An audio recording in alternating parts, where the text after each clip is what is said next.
good afternoon, and welcome to this Los Angeles World Affairs Council event on Rediscovering Civility, Uniting a Divided World.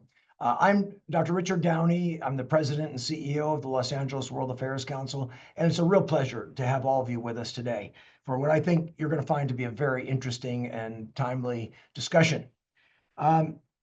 Today, as we look around us, the political and social divides seem sharper than ever. And I'm sure you would agree with me that a lot of this stems from the lack of public discourse and mutual understanding that we see. And that's why today we're so honored to welcome with us Alexandra Hudson, who is the author of a new book called The Soul of Civility. And her book explores timeless principles that help to address these political divides that separate us through authentic respect and mutual understanding and foster real public conversations and discourse. So I think you'll find this will be a very, very interesting conversation. And we want you to be part of it. The format for this event today will be about 30 minutes of discussion between our moderator, Dean Peterson, who I'll introduce in a moment, and Alexandra. And then there'll be about 30 minutes of question and answers from you. And you can join that conversation by going down the bottom of your screen, and you'll see that Q&A button down there. You can type your question in at any time, and Krista Seitz, our programs manager, will be sending those questions up to Dean Peterson, who will get to those questions and answer those with Alexandra at that second half of this session. Before I introduce our moderator, though, let me highlight just a few of our upcoming events from here at the Los Angeles World Affairs Council. Later this month on the 14th, we have Ambassador Mark Nathanson, the former U.S. Ambassador to Norway, who will be talking about Arctic security and the evolving European security situation. On the 7th of May, we have Admiral James Stavridis, who is the former Supreme Allied Commander of Europe, NATO commander, and he's currently a CNN global commentator, advisor, a very sharp guy. It's an event not to be missed. From the 18th until the 23rd, there's a Los Angeles World Affairs Council delegation to Washington, D.C. If you're interested, it's a relatively small delegation. We have only a couple of slots left, but we'll be going to visit as a delegation with our elected leaders, with think tanks, as well as embassies on some of the hot topics we're talking around the world today. So I think that'll be interesting. And lastly, we have the end of May on the 29th, an event on what's called the Quad. It's that a diplomatic grouping of Australia, Japan, India, and the United States. We have the consul generals of those countries and a representative from the Department of State to talk about that Indo-Pacific approach and strategy. But now let me introduce our moderator for today, Dean Peterson, who is the Dean of the School of Public Policy at Pepperdine University. Pete is a nationally renowned speaker and very prolific author.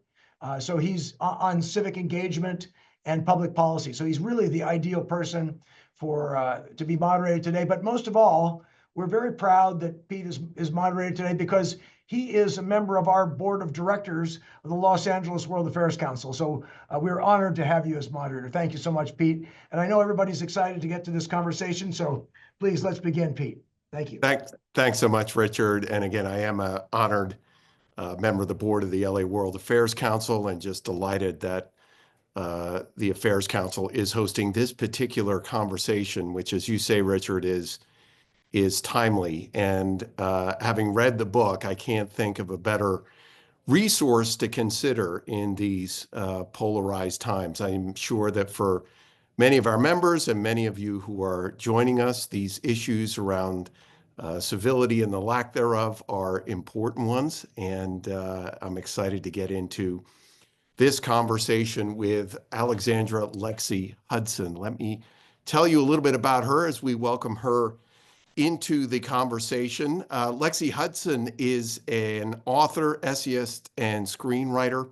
She contributes to the Wall Street Journal, USA Today, Time Magazine, and a number of other print journals. Her television series, Storytelling and the Human Condition, was produced by the Great Courses series. And it really is an important discussion around storytelling. And certainly that is going to be a part of today's conversation as well. She earned an MPP from not the School of Public Policy, and we're not going to hold that against her, but from the London School of Economics, which I understand is a very good school in the UK. She is joining us from her home in Indianapolis, where she lives with her husband and 3 kids. She teaches at Indiana University's Lilly Family School of Philanthropy, and just so excited to begin this conversation with you, Lexi. Welcome to Los Angeles. Thanks, Pete. Great to be with you. Thank you for agreeing to be a part of this evening. And thanks to Richard and to Krista as well for making this happen and for the invitation. Well, I have heard there is a phrase in marketing that you have to repeat the title of a book or product 7 times in order to make sure people remember it. So let this now be the second time I am going to announce the title of this book, The Soul of Civility, which will be the premise for this conversation. It's really a terrific book, and a lot more to it than one might think, at least initially, because we hear so much talk about civility. And I have to say, after having read the book, its comprehensiveness and depth are really just wonderful to read. And I could not recommend this book highly enough for a deeper dive. We only get a half hour in this conversation. Of course, we'll open it up to Q&A, and we're only going to be able to skim the treetops. So again, The Soul of Civility, the title of your book. As Richard said earlier, and I said in my introductory remarks, civility has kind of become a watchword, for better or for worse, in today's political culture. So in one sense, it would be obvious that one might consider writing a book on civility. But as you talk about in the introduction, some of your own experiences working in Washington, D.C., and I'm sure otherwise, prompted you to write this book. But tell us a little bit more about, first, what prompted you to write this book and take on what is just an immense and timely topic. Thank you. I couldn't not write this book in a nutshell. To some extent, I've been working on this book my entire life. This is the product of a lifetime of thought and reflection of on this topic about the good life, about human flourishing, and this is the product of a decade of work, of actual, hands-on working on this book, and it's about the most important question of our day, which is how do we flourish across deep difference? How might we peacefully coexist, even when we deeply disagree? And what does that look like in practice in our own divided time? This topic was kind of in the water of my upbringing. My mother is something of an expert on manners and etiquette. She's called Judy the Manners Lady. And she's the most unbelievably gracious and hospitable and kind person you'll ever meet. And it really embodies the spirit of true civility. Our home growing up was a revolving door of newcomers to our community, homestays from across the world. And she was just passionate about the human social project and transforming outsider to insider, stranger into a friend. She never met a stranger. So immensely grateful for her example in that way. But she also taught my brothers and I in the ways and means of politeness. She taught us how to set the table just so, and how to shake hands, looking people in the eye. And I don't know how well you know me, Pete, this may or may not surprise you. I am constitutionally allergic to authority. I hate rules. hate being told what to do. And so growing up, and this I think goes back to my upbringing, I recoil at arbitrary exercises of power. And so I asked my mom, why do we do things the way we do them? Why are we using forks and knives at all? Other cultures use chopsticks or use their hands to eat. We shake hands, other cultures bow. Mm, And defer eye contact, whereas we make eye contact. Why do we do things the way that we do them? And I never got very satisfactory answers to this question. And so my mom just said, do what I'm telling you to do. Just do it. This is the way we do it. And so I have been reflecting on these questions my entire life. Like why do mm, we do things the way we do them? And what is the purpose of social norms? And what role do they serve in this project of peaceful coexistence across difference? And mm, how can we differentiate good ones from bad ones? And mm, it wasn't until my experience in federal government that my upbringing was tested. My mother, she promised us that compliance with the rules would lead to success in work mhm, and school and life, and she was right. Until I got to the agency formerly known as the United States Department of Education. I was there for 1 year, 2017 to 2018. mm, And there, everything I thought I knew about getting on with others, even across deep difference, and mm, my confidence in an ability to navigate difference with others was questioned and refuted, and mm. and so that's kind of and there's lots more to say, but that's kind of the Yeah, middle of why I wrote this book. I couldn't. It was my yeah, experience, not just a theoretical commitment to this project, but yeah, seeing in practice how hard it is. yeah. How hard it is to do this thing called life together with others. I Mm. was, bright-eyed, bushy-tailed 1 year out of graduate school from the LSE and federal government, and it was just an environment of like complete anti-human flourishing. Well, and I think that's one of the things that we'll get into certainly in the conversation is just how practical this book is too. Um, and I think one of the ways that you demonstrate your awareness of both how the subject matter or even the word civility is understood, but really go to a next level, is when you differentiate right off the bat the difference between civility and politeness. Right here on page 11, I'll just quote this back to you, and it really is such a foundational theme throughout the book, and we'll look at it in some different ways. But right here you say, there is a fundamental difference between civility and politeness. People tend to use these terms interchangeably when referring to all things to do with mores, manners, and etiquette, as well as to general standards of social propriety and living well together. But not all social norms are equal or desirable. Civility, the motivation behind our conduct that sees other persons as our moral equals and worthy of basic respect, is much deeper, richer, and greater. hmm hmm I'd say that is essential Mm, to my book, that this core distinction between civility and politeness that is often overlooked. It's often missed today. There are two vocal camps in our public discourse today. There's one camp that says, if only we could hearken back to this bygone golden age of chivalry and gentility and comity, an old word that speaks to kind of social harmony. That actually derives from the Sanskrit word for smile, which I love. I love the mm. origin of words in our language.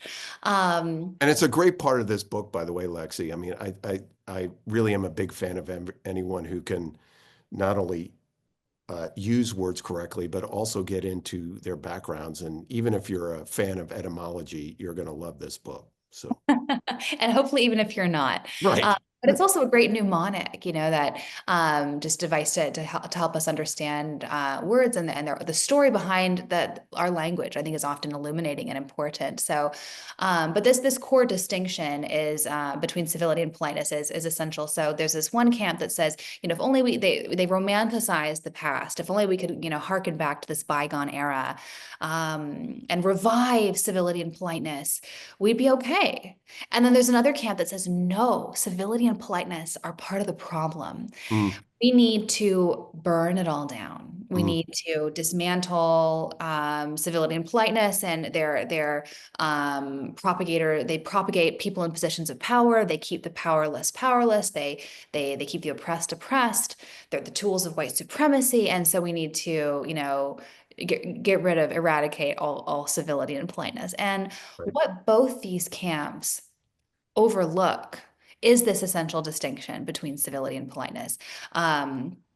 And I argue that politeness is external stuff. It's technique. It's what we do. It's what we say. It's external, manifestation. Or,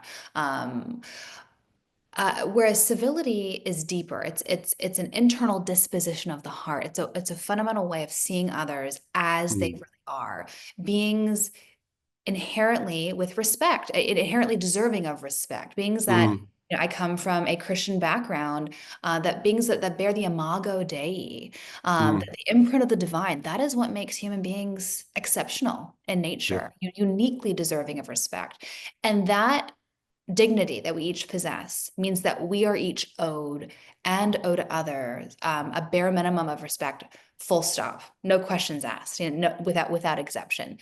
And and so anyway, these two groups often conflate these two words. I argue we need to disambiguate them in order to mhm, understand more clearly what we're aiming for as a society. What ought we to aspire? And I argue that too often we settle for politeness. We settle for the outward forms of doing and saying the right thing, the appearance of respect. yeah, And we care insufficiently about whether our actions and words are actually respectful. Are we actually, seeing a person as they really are, or are we just gesturing and pretending? And so I think that we ought not settle for the foe. Let's get to the substance. mm, Let's pursue the real. Etymology again. I love it. It's a really helpful way to make this distinction concrete. Samuel Johnson in 1755, he wrote the first English dictionary. This incredible intellectual feat where he set out to define the world. No one had ever mhm, done that before. And if you go to this 1755 dictionary, you can find it online, access it anywhere. You will see that he defined civility in terms of politeness and politeness in terms of civility. And we've been doing it ever since.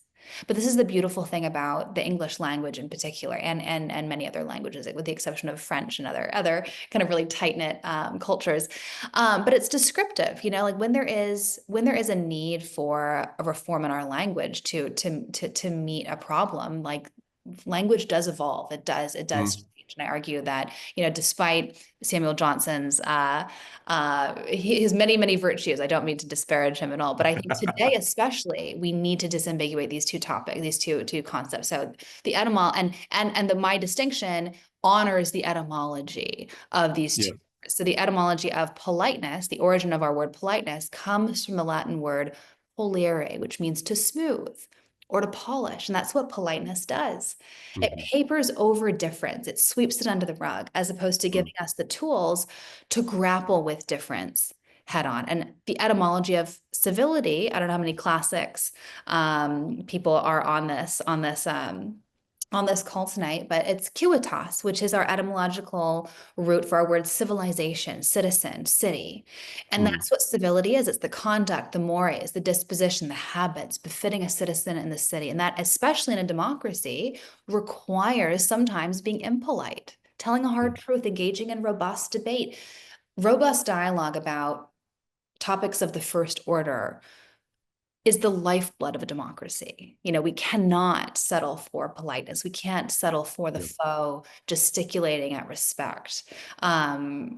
Disagreeing with someone is actually a way to express love and respect for them. It's like, I respect you enough as a person, Pete, to tell you I think that you're wrong on yeah, this topic. yeah, I'm not going to coddle you and pretend a difference doesn't exist here when it does. That's not respectful. So I hope that just even bringing more clarity to how we think about this and the language of how we talk about this topic. What are we even aiming for? We ought not aim for, there have been many wonderful initiatives forever, Mm, especially in recent decades, very worthwhile initiatives trying to get people to talk nicer together and just, if we can just sit down or they say, let's not focus on talking nicer. Look, like, here's a Republican and here's a Democrat talking, and look, they agree. Can you believe it? yeah, Maybe there's not so much of a difference here after all. And I'm right. like, no, No, like there are important differences.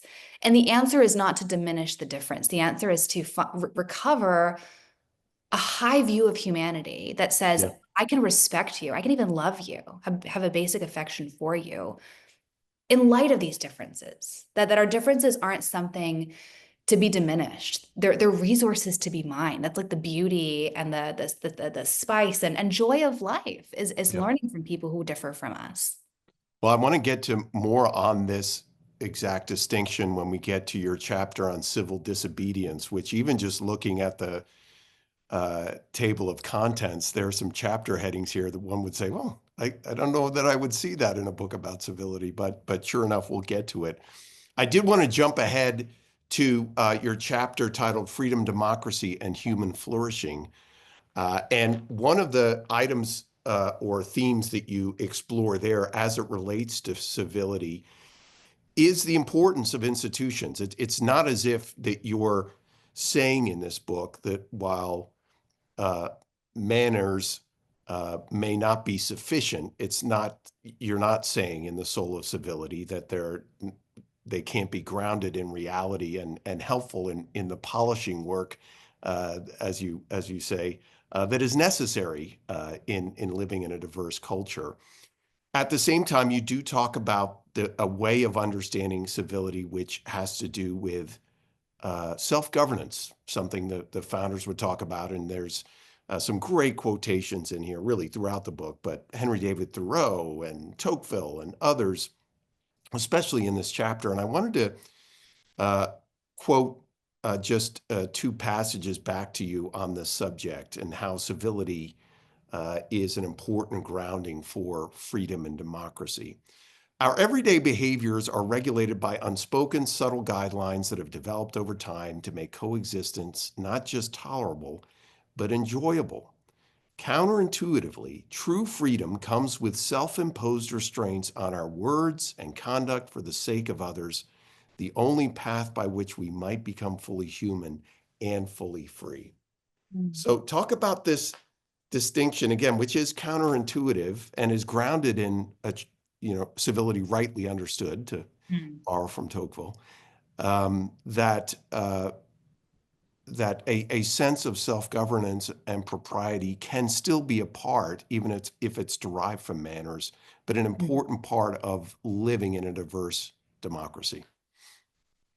The sociologist Edward Shills, he had this great phrase called the antinomies of liberalism, that within a free society, we have the freedom to undermine our freedom. And the founders understood this as well. They, in fact, distinguished between liberty and license.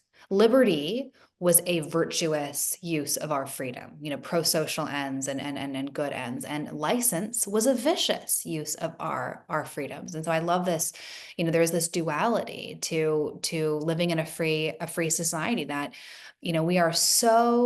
we are way more interconnected than we realize or than we Mm, may want to admit to ourselves or to others. And the fact is that when you choose to live in a society with others, how you behave in the ways great and small invariably affect those around you. We're not, and we don't exist in Leibnizian little monads where we're just like completely autonomous, right. all little entities. We are deeply, deeply intermeshed. And, I love talking about Larry David. If anyone on this call knows Larry David, please do give him a copy. I feel like he must have had a copy by now, but keep giving him copies until he picks up the phone and calls me. I have a running note on my iPhone of like Larry David scenarios. Often I'll just like observe life, or I'll be at a situation. I'll be like, what would Larry do here? And I'll quickly like jot it down. I know the season. So Larry David, I'm sure most of you know, and a producer and writer of Seinfeld, but I love Curb Your Enthusiasm. That I actually haven't watched Seinfeld, but I'm a big fan of Curb because it's a comedy of manners.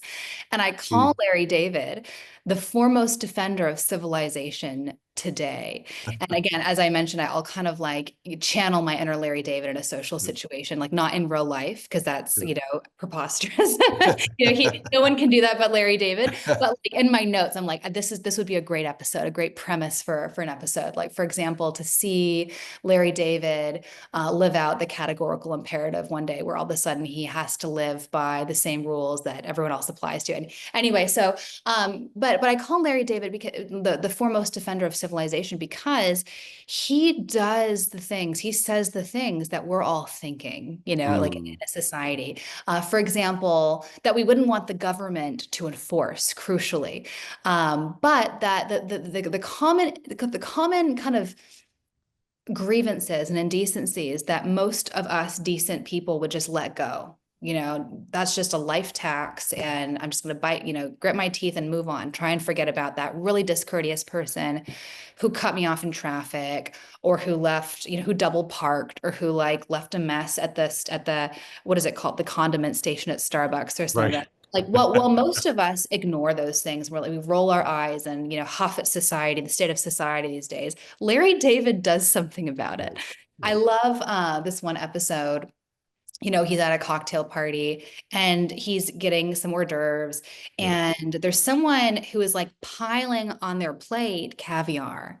And he says to the guy, listen, you're taking way too much caviar. Like, that is not an appropriate amount of caviar. Like, you take some, you leave, you can come back for more, but you're just like, come on, like, this is a party. Right. Like, it's just, that's not how it's done, you know? Like, he verbalizes the social contract that most of us have already internalized. We just kind of know to, but many people don't. And when they're Right. violated, we'll look askance, you know, at the person at the cocktail party taking too much caviar. And Larry David is the one that like, and we all have that in our Larry David, and we admire it. We admire him so Yeah. much for just being able to take, you know, do it and put himself out there and say what is on his mind, but also many of our minds as well.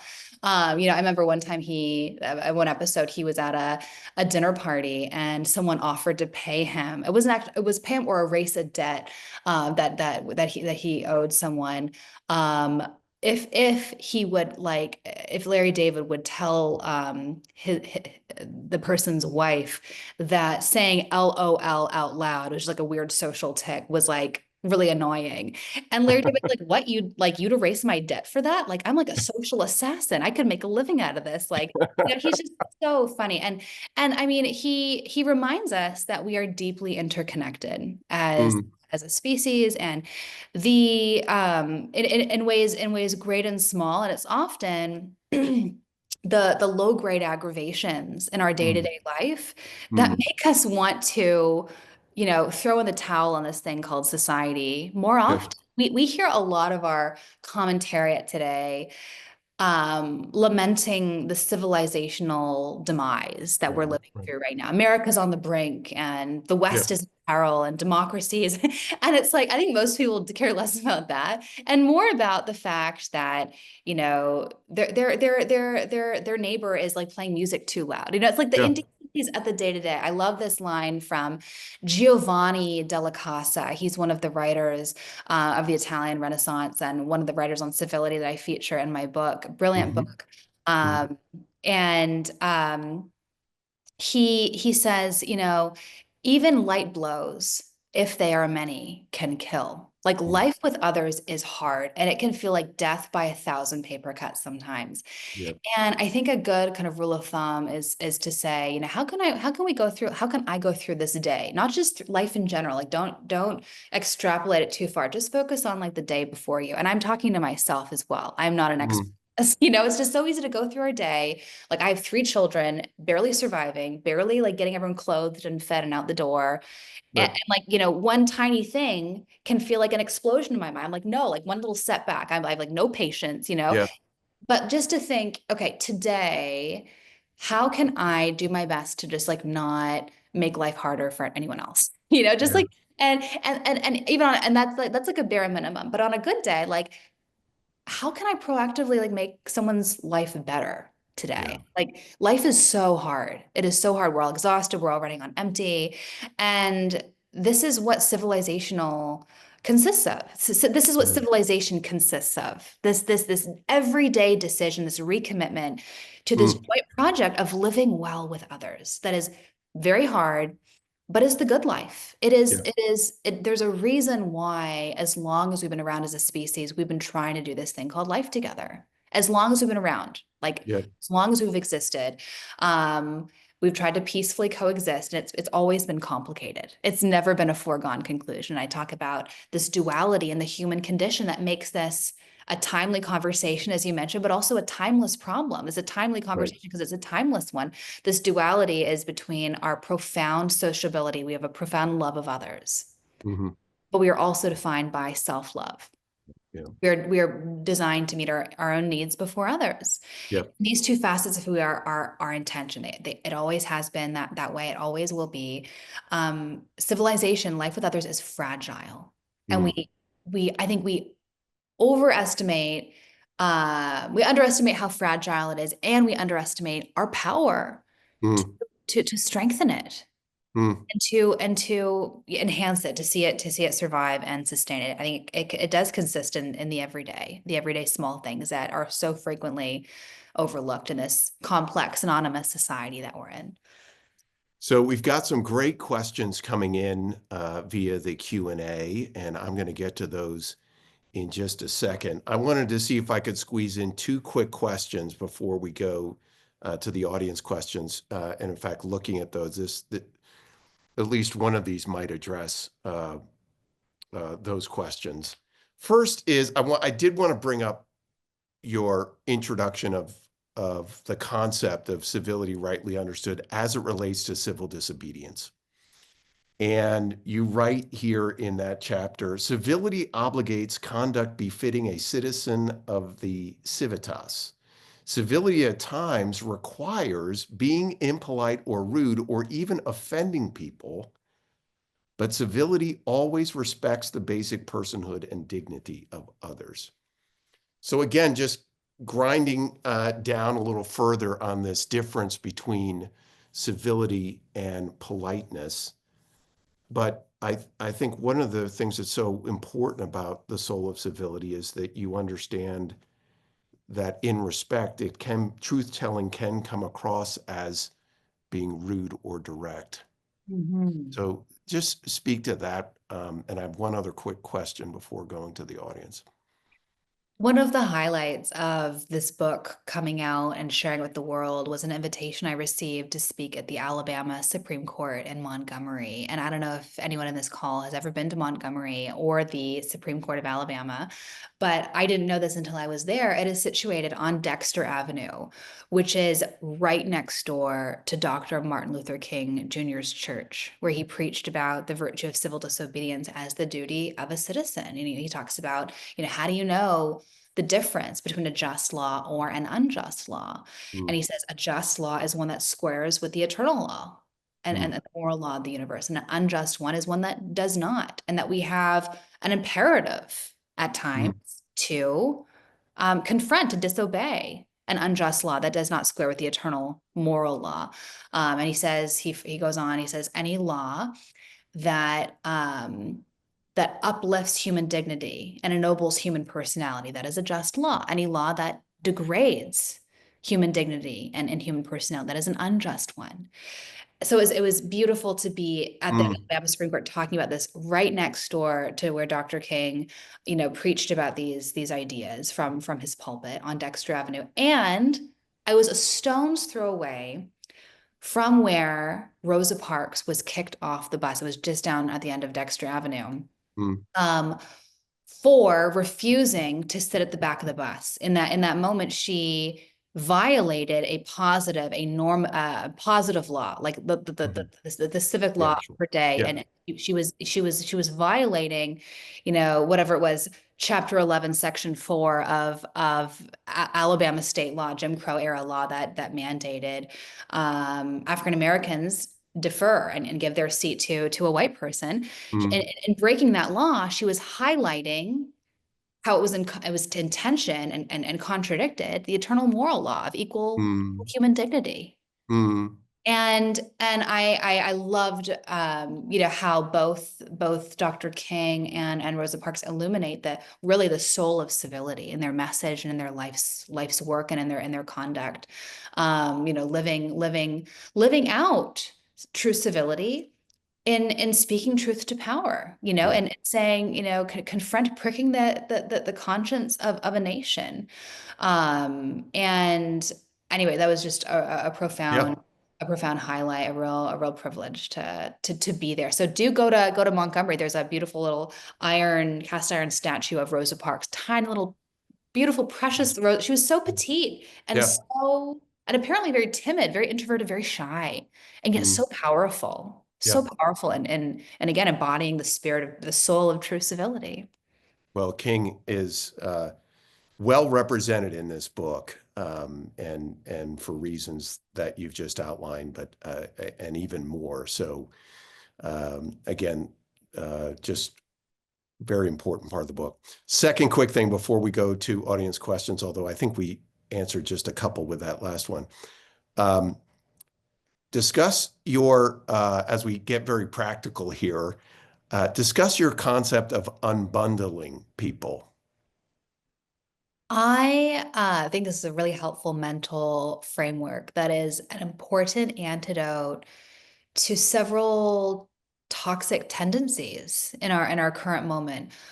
We have a tendency to essentialize people, to reduce people to one aspect of who they are. Their view on Donald Trump, who they voted for. Their view on abortion, their view on COVID or vaccines, or Mhm. um, and see the entirety of them through the lens of that one thing that you know about. Mhm. We also have this tendency to expect, we live in this era of a strange perfectionism where we expect everyone to have never made a mistake, Mhm. ever, Mhm. ever, for any reason, even if it was 20 years ago. And never have made a mistake or even had a bad opinion, had a bad day. And now Mhm. all of a sudden Mhm. people are defined, their lives and livelihoods are defined by, them having a bad day or having a bad opinion or doing or saying or making a mistake, not even Yeah. just having a bad day, doing something wrong. Yeah. But now it's captured on video and blasted on social media, and people are defined by it forever in perpetuity as like and labeled, branded as a just capital B bad human, like that's just their Yeah. core identity. Scarlet letter. And, Yep. and I think that it is essential that we see the part in light of the whole, the part of them that we might not like, the thing they've done that has hurt us, that the view that they hold that we vehemently disagree with, that Mm. is just one part of them. And seeing that part of them in light of the irreducible dignity and worth that they possess as a human being. That is what unbundling is. Instead of taking the part to stand in for the whole, unbundling, taking the Yeah. part and saying that is a one part of you that I really despise, or that I really, that's a lot. But I'm still going to choose to see you primarily through the lens of see you as you really are. I love this word, back to etymology again. The etymology of our word respect is the Latin respectare. It comes from the Latin spectare. And it means to literally re-inspect someone, to see them Mm. as they really are. That sometimes respecting someone requires us to remember, okay, you know what? They are a person first, and I owe them something because of that. Mm. Even if I have to end the conversation prematurely, leave the room, shift the dialogue to a different topic entirely. Even if I have to put some distance between the relationship, those are all okay, but like respect can take many different forms, but it's about fundamentally seeing people as they really are. My book, I wrote it to be a humanistic manifesto, extolling this profound gift of being human in these deeply dehumanizing times. And it's Mm. discouraging to me that we cheapen humanity, we cheapen the humanity of others and ourselves, in fact, when we oversimplify a person's life, when we essentialize them, reduce them to one aspect of who they are, as opposed to seeing them in the fullness of who they are, which is Yeah. an imperfect, complex bundle of contradictions, like all of us. As we all are. Yeah. Exactly. Alexander Pope said, to err is to be human, to forgive is divine. And I think we've lost that concept of, the multifaceted nature of what it means to be human. And we've lost a notion of forgiveness. Well, you just touched on one of the elements here that is brought up in one of the audience questions, and I'll just read it as it's stated here. In today's digital age, social media has amplified incivility, with outrage often being rewarded with engagement. What practical steps can individuals take to foster civil discourse online? And I know that is a chapter in the book as well, but touch on what we can do about really that bad incentive structure that we do see with incivility pushed online. It's so true. I have this concept in my book called it's a call to cultivate our digital garden. And I share the example of how I am doing that in my little corner of the world. Like, I know I can't control what Elon Musk or Mark Zuckerberg are doing with the algorithm on a given day. I can't control, the news cycle. I can't control, there's so much I can't control about what all the millions of trolls on the internet doing and Yeah. saying toxic and horrible things, but I can control myself. And Mm. how I've chosen to cultivate my digital garden, my tiny little corner of the internet, is through my newsletter and intellectual community called Civic Renaissance that I invite everyone here to join. Maybe we can share the link in the Mm. comments. But it is dedicated to beauty, goodness, and truth, and reviving the wisdom of the past to help us lead better lives today. And it's a community of over 50,000 intellectually curious people from across the world. And that is a drop in the bucket when you think of the billions of internet users in our world right now. But that's what I have. That's the community I've cultivated and tried and given myself to and tried to give life to, and attract like minds and give people a place to convene, over the last several years. And I trust that has power. That is giving, that does have more power Yeah. than we realize. Another question here is just back to the subject of politics. And again, I'll read the question as stated from one of the audience members. Many political leaders contribute to polarization through inflammatory rhetoric. How can leaders, both in politics and civil society, model and encourage true civility without seeming disengaged or ineffective? It's it's so true. I mean, this gets to kind of a timeless question in political theory, and it's kind of a chicken and the egg problem. What comes first? Yeah. Is it a virtuous populace that elects a virtuous leader, or is it a virtuous leader that cultivates and brings forth the nobility within a populace? What it's kind of the chicken and the egg problem. What is more important? Where do you start if you Mm. want to affect social change in the world and make the world a better place?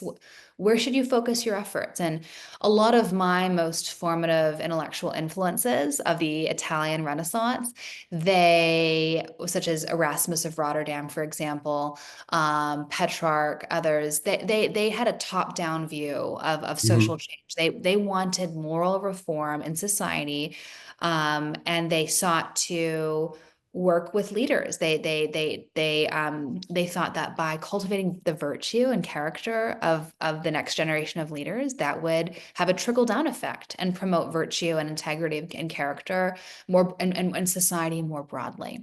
And Mm. that has largely that kind of top-down, focusing on elites, that has generally been a theme. Aristotle tutored Alexander the Great, and so it goes.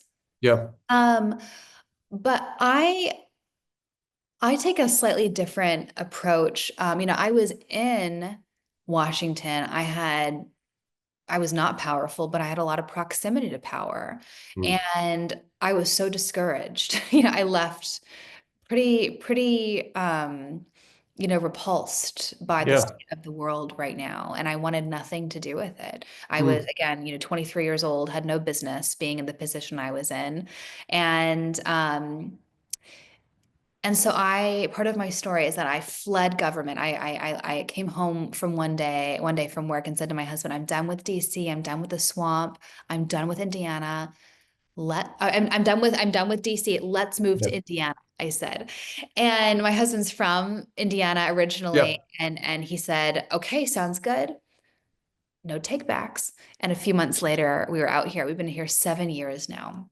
Well, And I remember one of my first friends when we moved here. Her name was Joanna Taft, and she came up after church one day and she said to me, "Hi, I'm Joanna. Would you like to porch with us sometime?" And I never heard the word porch used in a verb before, but I was curious. We didn't have any friends. So we went to her front porch that afternoon, and I realized that she was fomenting this subversive, quiet revolution against our divided, this atomized is a great part of the book, by the status way. quo. Great. Thank you. Yeah, she was saying, she had curated people on her porch across race, class, Yeah. politics, geography, even not to have this structured dialogue across difference, but just to be people in a shared Yeah. space in a way that we're not given an opportunity to do these days. Um, and I realized there was something so subversive uh, about that, about not blaming, she's saying, I can't control who's in the White House and what the scandal du jour is, but I can control myself. Mm, I am going to choose to double down and make my community better and stronger from right where I am. hmm And in fact, I realized, Pete, I told the same story about people like Joanna like 5 or 6 times in my book, through this life story of Confucius, through the life story of Albert Schweitzer, of Epictetus and Marcus Aurelius, like people of my grandmother, even people who said, you know what, I cannot. And that was not intentional. I only realized this like kind of after I've been telling these stories for a year and a half at this point. I'm like, these are all they share this this spirit, the subversive spirit of saying, I'm not going to blame. hmm That's why it's subversive. The culturally common, the easy thing to do is to, mm to point fingers at the other side, at that person, at that leader. Um, hmm but the reality is we have way more power to, again, to be a part of making our world a more gentle and a less savage place than mm realize. And in fact, Yep. it's a duty we have, and it's a Yeah. duty that's far too important to leave to public leaders. So I know Yeah. this question was about public leaders, and if you do buy a copy of my book and give it to a public leader near you, but I wrote it for you. I wrote Yeah. it for people on this call, everyday citizens. I didn't write it hoping that the president of the United States would read it and make it a manifesto, or, use it as a manifesto. I wrote it to empower every single person on this call Yeah. to live better, to live life well, live life more richly. Like life with others is so hard, it is so strained these days, but it's the good life. And I'm saying this not to be preachy to myself as well. Sometimes I feel like I want to throw my hands up and give up. Like life is Yeah. just really hard with others sometimes. Well, Yeah. I think in that I wanted to get to tie in some of what you just said, but into another question. And again, you take this on in the book in much depth, and I know we don't have time to get into it fully, but again, just another great reason to pick up The Soul of Civility for yourself. But the question from the audience member is, political divisions have fractured friendships and even families. What advice would you give to individuals trying to maintain civility in personal relationships where deep ideological differences exist? Now, before Oh, you answer, so good. I Yeah. have to also have you incorporate unbundling, I think, is one of the great Thank verbs you. in this that I'm taking away. But there's another one that you bring up here, in which you call unoffendability as the superpower of the 21st century. So if you Yes. could incorporate unoffendability into how we deal with family members, that would be great. Yes, I love that. I'll share several ideas, and I actually wrote an ebook that I'm just giving away for free. I'll have my colleague Krista share that with you to maybe share with people on this call and um, after the fact. But the ebook is called How to Survive and Even Thrive Amidst Our Divided I wrote it during the election. It was like kind of in the lead up to the election, but like in our divided moment. And it's an ebook, a handbook, totally free that I'll have, I hope we'll be able to share with you.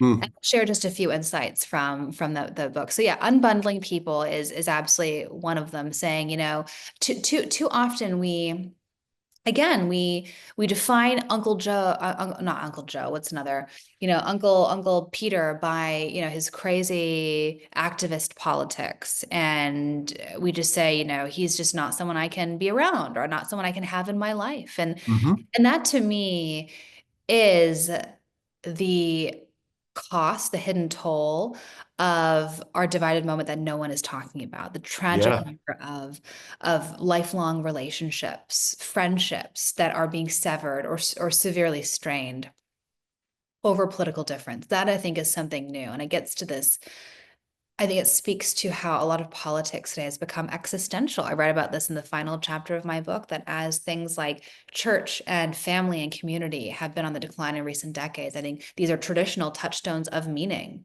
and of Yeah. identity, that as these are on the decline, people are finding their essential sense of self in politics and political figures and political issues. And that is, they're making a religion out of politics, in essence. They're making an idol out of politics and political issues. That is bad for democracy and bad for our souls.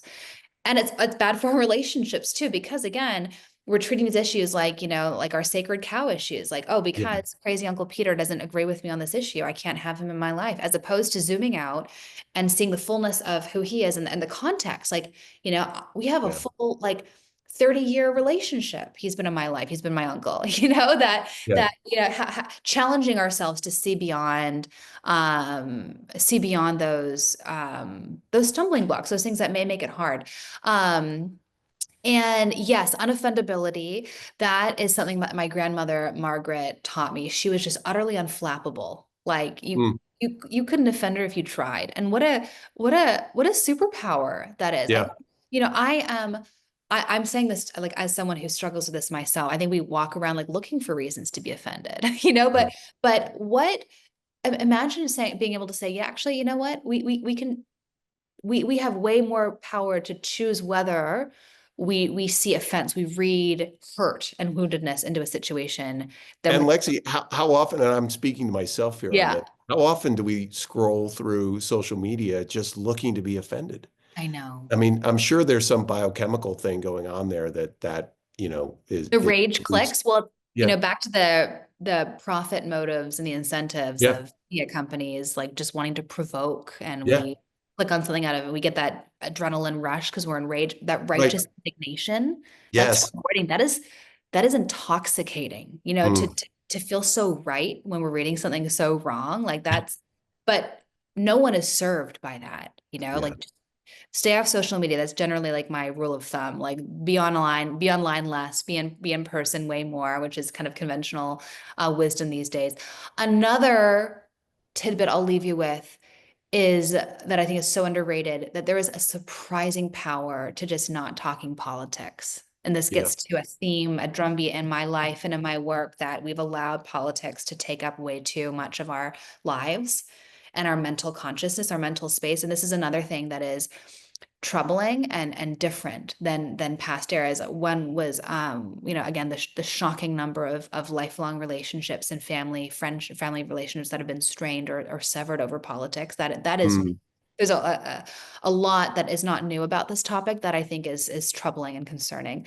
And another thing is the ubiquity of politics. Yeah. You know, everywhere you go, it feels like every conversation you have, like it comes up at the Yeah. dentist, you know, like it's at Yeah. your kid's school. It's everything has a political valence these days. Where you live, you know, what newspaper you read, that ubiquity of politics is also bad for democracy and bad for our souls. We have to have things that are non-political in nature, things that give us joy and life. We have to have conversations that are non-political. If we're only, you know, doing the difficult conversations and debates of the day with others, loved ones, or, you know, if you're a public leader kind of doing the debates of the day, you have to take a step back. And kind of gain perspective, nourish your immortal soul.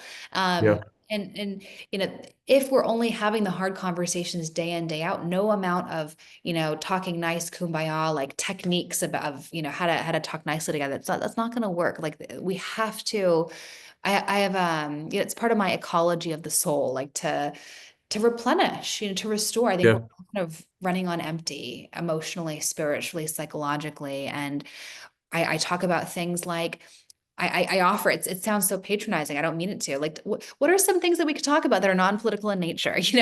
Like Yeah. friendship. Well, and that gets to your unbundling as well, right? If we can see other facets of other people, that also provides opportunities to, if the political, plane is not going to be the one that we ever agree on, then finding something else, sport, Yes. And that it is, books, anything.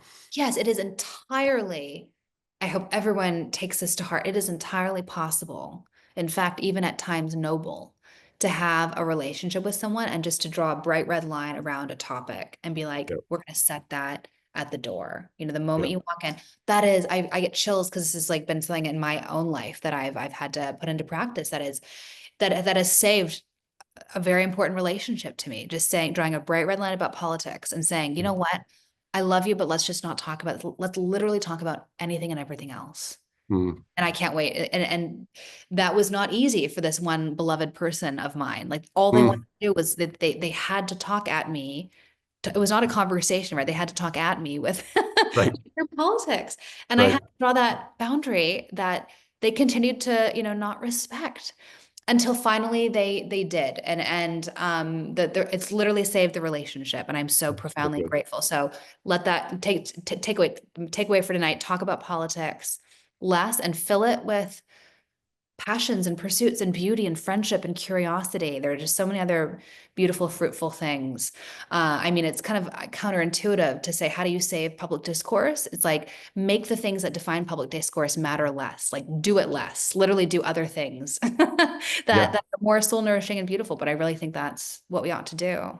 Well, as we near the end of our time, I have to say, Lexi, this is such a great book, The Soul of Civility. Thank you. And obviously, as both Richard and I have said, very timely.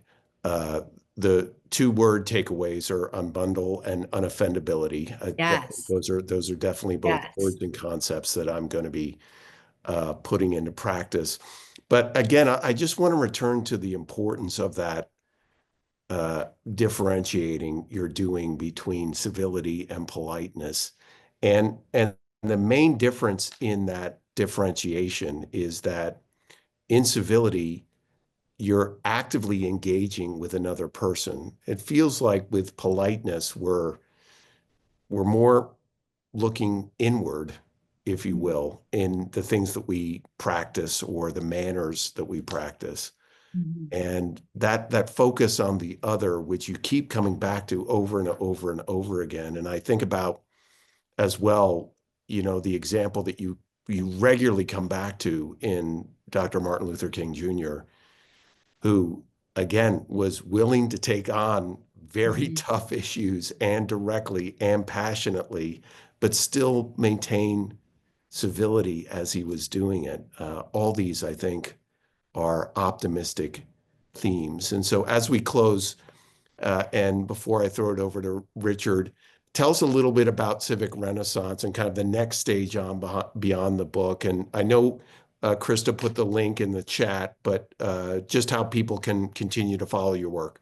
Yes, please do join me and many other like minds over at Civic Renaissance. It's really my project to bring about a new era of multidimensional human flourishing and to Mm. help us, bring forth what is best and most noble in us, and to give us something to be inspired by and aspire to.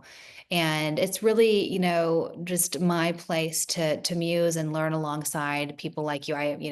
For example, this week is the death date of Eleanor of Aquitaine, who was the only woman in history to have been both Queen of France and England. And what do we Mm. learn about her and her incredible life that was largely defined by materialism and pursuit of power. Do watch A Lion in Winter with Katharine Mm, Hepburn, who plays Eleanor of Aquitaine, yeah. and Peter O'Toole, who plays Henry. One of our favorite films, best Christmas movie that exists. It is a Mm, Christmas movie. But yeah, just what do we learn from her story of ambition and I love storytelling. I love history. I love learning, and I love learning from the people who are part of the community. So please do to join us over there. great, Lexi. Well, again, the book is Soul of Civility. I believe that's at least 7 mentions of that in Perfect. Thank our you. time together. And all the best in your continued work on this. And with that, Richard, I'll turn it back over to you. Well, thank you so much, Pete. And Lexi, thank you for a wonderful conversation. And congratulations on the Soul of Civility. I think that's number 8, Pete. No, this has been a really important and, as Pete said, timely conversation. We really need this. And I mean, it's not, as you say, it's not just about this division. It's unbundling. It's how to flourish in this environment. So thank you for this. I hope you'll be able to come back in person and talk My with us more pleasure. about Would this. love to. Yes. We look forward to that, and thank you so much. And Pete, thank you for a wonderful job Thank you. moderating. It's just great to have our board member. We're so proud of you as dean of the public policy school there at Pepperdine. But thank you for moderating this great conversation. And I want to thank all of you in the audience as well. Appreciate your questions, very good questions, and appreciate you being with us. I do want to say, if you are a member of the Los Angeles World Affairs Council, thank you. If you are not a member, I hope you will consider becoming one, because it helps in many ways, and it allows us to reach out to you with upcoming events and other opportunities. So I hope you'll please think about joining. And by the way, the Los Angeles World Affairs Council is a nonprofit organization. We're a 501c3, and we can't exist without your contributions. So if you're in a position to do so, please go. In fact, all you have to do is go to a link in our chat, or you can go to our website, lawac.org,